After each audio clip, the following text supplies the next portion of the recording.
all living things on Earth share Earth's air.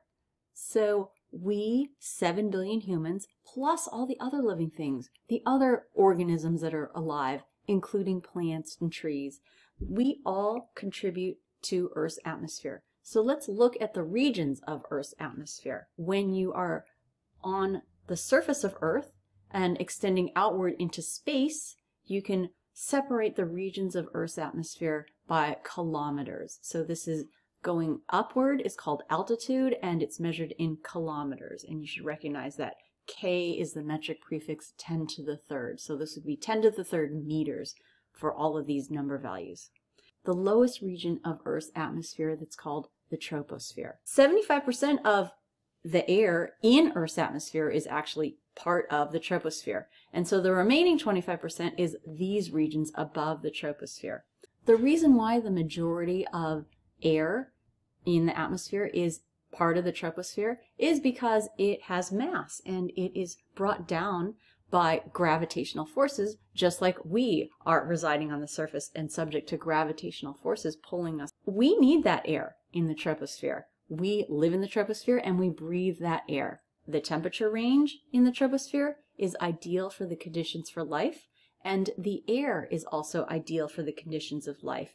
The air in the mixture contains oxygen, which is needed for combustion reactions that include fire, but also needed for humans. For basically our human metabolism, we need oxygen in the air. Though we need oxygen for life, oxygen is not the main component of air. Air is a homogeneous mixture, and we can't see the different parts. We can't see the different gases in air, but the majority of the gas in air is not oxygen, but in fact, it's almost 80% nitrogen. So that's nitrogen in the form of the diatomic molecule N2. Nitrogen, when it's naturally present, is a molecular element. It is always the diatomic molecule N2. So nitrogen gas is N2, not just N. Same with oxygen. So oxygen is 21%, and we need that oxygen. The nitrogen does not actually affect us. It just passes through in and out. The remaining 1% of the composition of air is other gases. And part of those other gases are the air pollutants. The atmosphere is 78% nitrogen. So you inhale 78% nitrogen and you exhale 78% nitrogen. It just goes in and out and does not affect, it does not help your body. It doesn't hurt your body. Oxygen, or O2, that is 21% of the air, and that 21% is inhaled in, but you'll notice in the exhale, there's less than 21%, which means that your body used that oxygen, and there's 16% that is exhaled, so the remaining 5% was used in your human metabolism. There's also carbon dioxide. That is less than 1%. That 0.04%, or about 400 parts per million in concentration of the atmosphere, is what we will talk about that's leading to global warming and climate change.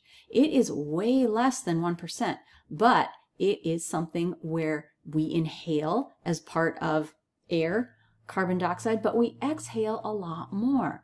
We exhale 4%, so that's 2 orders of magnitude more carbon dioxide, which means that our body generates carbon dioxide. As part of human metabolism, we use oxygen and we generate carbon dioxide. Sometimes people ask, what is the ideal atmosphere for humans to breathe in? And in fact, it is exactly this, the 21%, 78% mixture of oxygen and nitrogen, because that's what humans have evolved and adapted to, is just 21% oxygen. In fact, if Earth had a higher concentration of oxygen, we would have more combustion. We would have more fires. We would have all kinds of other reactions that you don't realize that are all dependent on the fact that we evolved with this mixture in the air. What else is in the air?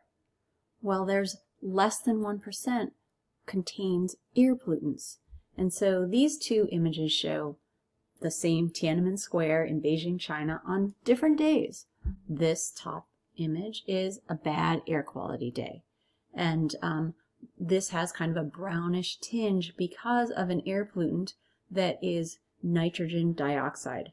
So we'll talk about nitrogen dioxide, which is also present in the United States as an air pollutant and leads to a brownish tinge even in Los Angeles, which is more commonly known as smog. This is on a clean air day. So this clean air day at this exact same location, you don't have the brownish tinge, you don't have that haze. The air we hope is the ideal air we breathe is clean air without air pollutants. We will cover the main air pollutants, where they originate from, and how each of us can play a role in bringing down the air pollution in our own regions.